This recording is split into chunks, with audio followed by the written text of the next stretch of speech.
5ই আগস্টের পরে 5ই আগস্টের আগে আমরা মিডিয়ার ভূমিকা নিয়ে অনেক সমালোচনা আছে, ইভেন এখনো সমালোচনা আছে। বাট আসলে আমাদের যেটা করা উচিত, এবং গতকাল দেখলাম আমি একটা প্রোগ্রামে ছিলাম, জাহিদ ভাই প্রোগ্রামে ছিল, সেখানে কথা বলছে যে মানুষ ফেক নিউজ ছড়ালে শাস্তি হবে, তাহলে সাংবাদিক ফেক নিউজ ছড়ালে কি হবে? তার শাস্তি হবে কি হবে? সে কি ফৌজদারি শাস্তি হবে নাকি তার জন্য আলাদা কোনো কোর্ট হবে, কি হবে? তখন আমি বলছি যে আসলে এখনই এত রাশ বা এখনই এত হার্ড হওয়া ঠিক না।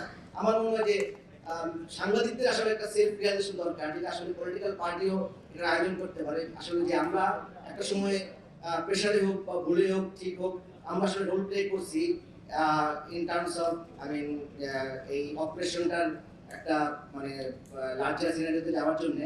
এখন যেটা দরকার যে আসলে সেলফ রিয়ালাইজেশন দরকার। তারপরে আসলে এই যে এত সাংবাদিক সংগঠন, তারা অনেক কিছু নিয়ে অধিকার নিয়ে কাজ করে, বাট সাংবাদিকদের ট্রাস্ট নষ্ট করতেছে এই ডিসইনফরমেশন। বাট এইটা নিয়ে বাংলাদেশের কোনো সাংবাদিক সংস্থার কোনো আওয়াজ নেই, কোনো কথা নেই যে আসলে কিভাবে আমরা এই বায়াস ট্রেনিং বলি বা ফেক নিউজ বলি, কিভাবে আমরা নিজেরা নিজেদের প্রবলেমগুলো অ্যাড্রেস করতে পারি। যদি আমরা নিজেদের প্রবলেম অ্যাড্রেস করতে না পারি, তখন আসলে সরকার ক্ষতিগ্রস্ত হবে এবং আলটিমেটলি এটার দায়টা পড়বে প্রেস ফ্রিডমের উপর। এবং আমাদের প্রেস ফ্রিডম কিন্তু আস্তে আস্তে নামতেছে, ইন্ডিয়ান গভর্নমেন্টের সময় নামছে, যদিও এটা নিয়ে অভিযোগ আছে 130 জন যে অ্যারেস্ট হয়েছে, কিসের ভিত্তিতে অ্যারেস্ট হয়েছে। তো এবং এগুলো নিয়ে অনেক প্রশ্ন করতে পারে। সো আমার মনে হয় যে মানে পলিটিক্যাল পার্টিগুলো যেরকম আরো আয়োজন করে এবং সাংবাদিকদের যদি সেলফ রিয়ালাইজেশন হয় যে আসলে আমরা অনেক বড় ভুল করছি, এবং এটা আসলে শুরু হতে পারে একটা সরি দিয়ে, অনলি সরি। এবং পুলিশ কিন্তু 5 আগস্টের পরে ফর্মালি ইনফর্মাল অনেক জায়গায় কিন্তু সরি বলছে। সো কিন্তু আমরা কিন্তু আমার 10 বছরের এক্সপেরিয়েন্স মানে মিডিয়ার, আমি বাংলাদেশ এমন কোনো মিডিয়া নিয়ে ভুল করে না, সেটা হোক ইচ্ছায় বা অনিচ্ছায়, তাহলে একটা সরি দিয়ে কিন্তু একটা রিকনসিলিয়েশনের ওই শুরু হইতো। কারণ তাহলে কিন্তু আসলে আমরা এত বড় বড় হামলা যে ঘটনাগুলো ঘটলো, এখানে একটা আমার ধারণা একটা প্রশমনের জায়গা তৈরি হইতো। বাট এগুলো আলটিমেটলি হয় নাই। আমাদের মানে এটা বিভিন্ন স্টেক হোল্ডার লেভেলের প্রবলেম আমাদের এটা আছে। তো আমার মনে হয় সরকারের উচিত এবং এই পলিটিক্যাল পার্টিগুলো যে সংসদে আলোচনা করা এবং কিভাবে মিডিয়া নিজের অ্যাকাউন্টেবিলিটি তৈরি করতে পারে। কারণ নিজেকে জবাবদিহি করতে না পারে, তখন আসলে সরকারের আগে আসতে হয়। অনেক সময় সরকার আগে আসলে সরকার আসলে এত বড় একটা রাষ্ট্রযন্ত্র, সরকার কাউকে ধরলেই সে মরে যায়, কারণ সরকার এত বড় একটা মেশিনারি। তো আসলে সরকারকে এই সুযোগ না দিয়ে যদি মিডিয়াগুলো নিজেদের অ্যাকাউন্টেবিলিটি ফ্রেমওয়ার্ক তৈরি করতে পারতো যে আমরা আসলে কি করলে কি শাস্তি হবে। থাকে না সব অর্গানাইজেশন থাকে না, আমরা শুরুতে একটু আমরা ধরেন এলাকায় একটা সূর্য কল্যাণ সংস্থা করলাম, আমরা আইন করি না যে এই করলে আমরা সংস্থা থেকে বাদ দিয়ে দিব। তো এটা কেন মিডিয়ার না?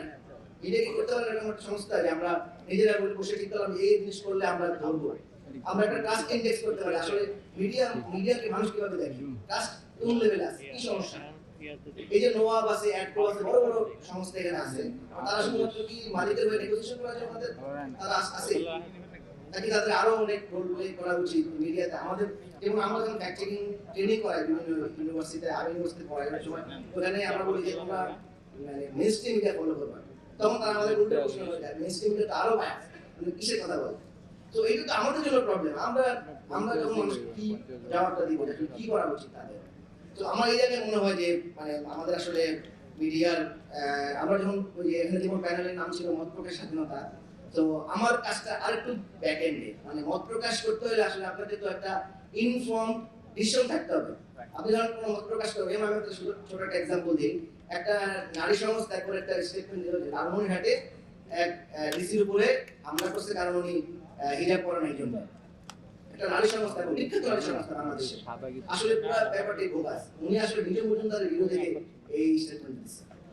তো আপনি মত প্রকাশ করবেন সত্যি, বাট আপনি যদি ইনফর্ম না থাকেন, আপনি যদি ফেক নিউজ দ্বারা প্রভাবিত হন, তাহলে আপনার মত প্রকাশটা আসলে ঠিকমতো সম্ভব না। আপনি আসলে ভুল মত প্রকাশ করবেন, অনেক সময় ক্ষতিকর মত প্রকাশ করতে হয়।